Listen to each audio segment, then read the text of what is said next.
Hello everybody, it's Gabe from WiscoTrains, and welcome back to the Modern Green Bay and Western. We're over here in Seymour, and I got a small little local freight with a caboose rolling by. Today we're going to talk about what are the plans for the Modern Green Bay and Western. Last video I talked about what I've been doing over the last year, and now I hope to talk about what I'm going to get into, I don't know, over the next year, week, 6 months, decade, I don't know. However long it takes me to do this stuff on the layout. As you all know, you know, and I'm sure all you experience, it takes, your plans are always well laid, but never quite executed on time when it comes to model railroading. So, and to do that, we're going to go through a unboxing of an order I already got. It's been sitting around probably now for a month, and I have opened the box already, but we'll just go through it. It's got some stuff that'll kind of show what my plans are. So, let's get over to the workbench, and I'll show you what I got planned. Okay, so yeah, I actually did order this from MidwestModelRailroad.com. Not a sponsor. Joke's on you if you think I got a sponsor. But I did order it. Today is June 14th when I'm making this video. Ordered this May 13th. So, got a bunch of different stuff in this box. I don't think we're going to be able to have the box up here at the same time and video, so I'm going to take the box down. And I think we're going to go through the box from least interesting to most interesting. I think that's the best way to go about it. So my first thing here is these two delivery vans from Bush. I don't know what to say about them other than I would love to lament the issues I have with finding period appropriate cars in N scale, especially modern cars. So these are FedEx and DHL. FedEx one's probably much more realistic for this area, being a Sprinter van. But I don't know. DHL probably works too. Oh, that's great. Well, I can tell you, oh no, it's all plastic, but that's what the inside looks like. The wheels work. Let's just snap it back together here.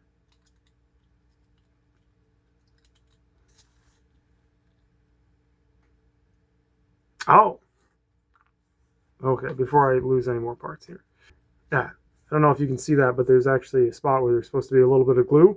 And it looks like maybe when I took it out of the packaging, which probably wasn't the best design, because like these little tabs here went inside where the body and the frame meet.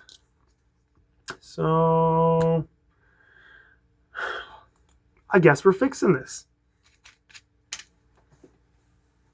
Well, we're just... Ah. Got a little bit of super glue here. Just gonna put a little dab on the front here. Somebody in the comments gonna tell me that this is wrong, and they're probably right, but this is the fix we're going with right now.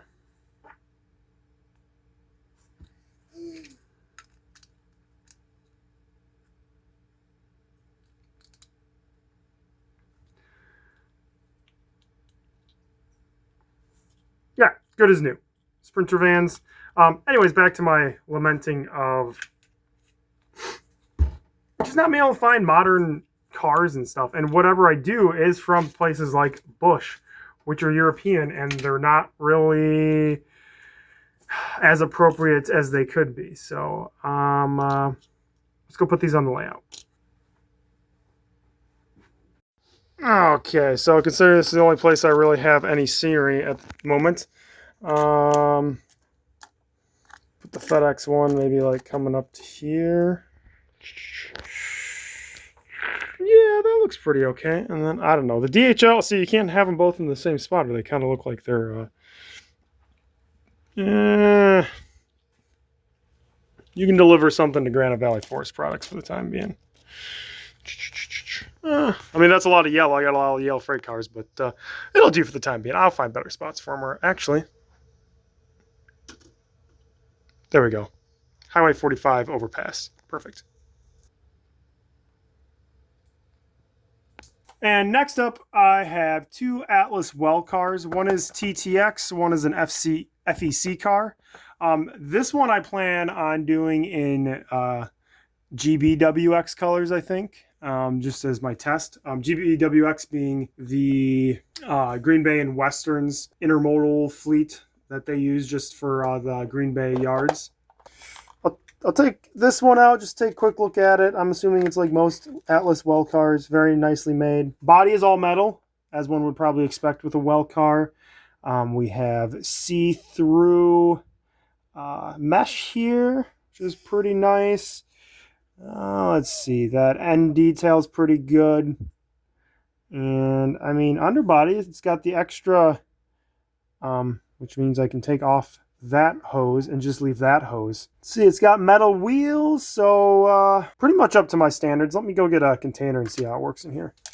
All right, I got 3 different kinds of containers. 2 are Kato, the magnetic kind. So let's see how that sits in there. Doesn't seem to want to fit quite. Oh, there we go. So that fits pretty good. I was kind of hoping it would magnetize itself because it's a metal body, but apparently not. Get the 40-foot ones in there, and then let's see. I don't know what brand this one is, but I have 3 of them. Oh, those, it might be Atlas because those fitted in perfect. That one fits in perfectly. So, but these all work together pretty well. These take a little bit of effort to get in there, but stack them. But that's okay. Yeah, I'm assuming the FEC car, since they're both the same, would work just as well. So, seems like a good car, and I'm glad I got it. It'll help me with my intermodal train and making it a full size. Next, I have 2 showcase miniatures, Model 10 grade crossing signal kits. I'll be 100% honest, I really don't know anything about these. I really want grade crossings at the Business 45 Shawano Street crossing in New London. And there's some other places I want them too, because as you can see, it's a little plain, looks like it needs something, and well, that's what these are. These are meant to go down and meant to light up. I don't know how one gets them all connected and stuff. I'm assuming all the important paperwork and stuff is in here that would tell me this. But yeah, so that's something, I don't know when I'm going to, this is probably one of those things that I'm going to sit around and procrastinate about a lot because I don't know what I'm doing at all. But yeah, that's the plan for these, and I am excited to eventually get them hooked up and working. Don't know how, but I'm excited to get that done. And next is this Blair Line N-Scale Laser Cut Boston Depot kit. And you're going to go, well, what is that for? And that's actually for Seymour. So I'm going to put up some pictures of the real Seymour Depot, what it looks like today. And we're going to go over to Seymour here and show you kind of what my plan is. So here's Main Street in Seymour. And over here is going to be my flour mill. This is a stand-in building at the moment, also Blair Line kit that I haven't quite finished, but probably will be there just because I kind of like the way it looks. As you can see, there's just a simple siding here, but also there should be Depot Street going across along the main line here. And just like in real life, I want this depot to be the depot that's there. And I'm going to paint it to make it look similar. I think it's a good enough stand-in. It's not perfect. And then as opposed to having a Green Bay and Western car, I have this Menasha Woodenware car. That's going to be there. And that's kind of the plan for here. And that kind of brings me to what am I going to do next on the layout? I'm not really sure.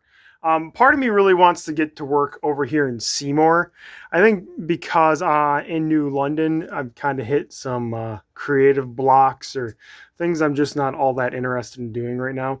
But if I were to start, the grain elevator here and feed mill would be a big thing I want to use. I actually found some old tanks that I actually used on an HO scale layout that seemed to fit pretty well in end still. It's an old metal kit that need to be fixed up and stuff. Yeah, there's a lot of other buildings and stuff I'd have to build for here, but if I was going to work on anything, it'd be this, the depot scene and the flour mill scene, which I could use. I have some parts that I could use, or buying a building for Performance Corp down here. So we'll see. The other option is on the New London side. If I next do stuff on the New London side, it would probably be continuing on with the scenery so that I can do the water that's a pond here and finish out the New London water series, which is a 1.5 years old. And then I'd have to work my way down here to the swamp and stuff. I think I mentioned in my last video, I tried doing water in here and it didn't work out the way I wanted to. So I don't know. And if I do start doing the scenery over here, I'm going to show everybody how I make these trees, because these are all scratch-built pine trees. And though they may not be like the best looking things, they do really well for what they are and how cheap they are to make. So I would probably build some more, and I think they come out pretty uneven looking, just like the real thing. So if I was to do anything in New London, it's going to be kind of filling in the scenery around here, not so much the water at first, like here, the pond here, or the pond there, or the swamp here. And honestly, the swamp here may be one of the last things. Like, this might be one of those things that sticks around being just nothing until this layout is pretty much completed everywhere else, just because I think the next scenery thing I may do will be to show how to make these trees, because they are pretty simple, and I do need to make a bunch pretty much no matter what I do. And I would like to kind of get most of the scenery done over here and kind of have a once over, and then I can come back and make it more detailed and stuff. But yeah, I would like to get the water in over here and just make it look nice. So I don't know, that might be where we're headed next. But those are kind of the plans. One of the other, Seymour or New London, Black Creek and Shiacton, well, that would require me to put in the backdrop and stuff. And I still think I made a critical error putting my staging yard, putting my staging yard back there behind the backdrop. I think I have a plan to make that work a little better. Involves mirrors and a shorter backdrop, but it is still one of those things where I think that, I don't know, maybe it's beyond repair. But I do have more concrete plans when it comes to locomotives and freight cars and stuff like that. So let's get back to the workbench. Okay, so what's next? What's next is this TCS decoder. I've never installed a decoder before, and this is going to be my first try. Let's see, what kind of decoder? This is a K1D4, King 1, David 4 decoder. If anyone's interested, that's what it looks like. And what am I going to put it in? Well, I have a Kato ES44AC. This one is in Canadian Pacific. I'll pull it out quick. It's a good looking locomotive. I think there's been some run-by shots of it on the channel. But honestly, I should say this, it's a very, very good locomotive. Very, very good looking locomotive, which means I'm going to paint it. I do like buying my stuff in the Canadian Pacific colors so that so I just have to paint red over red as opposed to like red over something else that would be harder to cover. But this has so many little details and stuff that, I don't know, I might try to keep the red color. Well, hold on a second.